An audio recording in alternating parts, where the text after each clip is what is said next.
பார்க்க மாட்டாய். நன்மைகளுக்கும் ஆசீர்வாதங்களுக்கும் என்று ஒரு சிறு உள்ளம் கையளவு மேகம் கூட உனக்கு தென்படாமல் போகலாம். விசுவாசத்தை விட்டுடாத, தைரியமாயிரு. கர்த்தர் உனக்காய் பெரிய காரியங்களை செய்வார். எவ்வளவு நாள்ல செய்வார்? உன் விசுவாசத்தின் நிமித்தம் கண்ணடைச்சு திறக்க முன்னாடி செய்வார். உனக்கு செய்வாருங்க. ஹல்லேலூயா. நம்பிக்கை இல்லையா? விசுவாசம் இல்லையா? உங்கள் இருதயத்தை தைரியப்படுத்திக் கொள்ளுங்கள். பிரதர், கார்மேகம் உண்டாயிடுச்சுனா கூட இந்த பள்ளத்தாக்கெல்லாம் நிரம்பும் என்று சொல்லலாம்.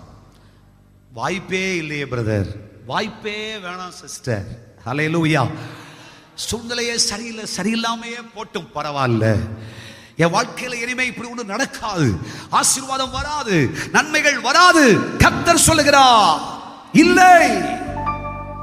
வறண்டு போன, நின்று போன, கெட்டு போன, நஷ்டமடைந்த வாழ்க்கையே முற்று பெற்றதென்று முடிவெழுதிய கர்த்தருடைய பிள்ளையே, பரிசுத்த ஆவியானவர் சொல்றார், பள்ளத்தாக்கெல்லாம் தண்ணீரினால் நிரம்பும், ஆசீர்வாதத்தால் நிரம்பும். நீ போதும் போதும் போதும் என்று சொல்லும் அளவிற்கு உன் பள்ளத்தாக்கை நிரப்பி தருவேன். உன் ஆடு மாடுகளுக்கும் மிருக ஜீவன்களுக்கும் தண்ணீரை தருவேன், ஆகாரத்தை தருவேன். நீ போதும் போதும் என்று சொல்லும் அளவிற்கு மீண்டெடுக்கத்தக்க ஆசீர்வாதத்தை உனக்கு தருவேன்.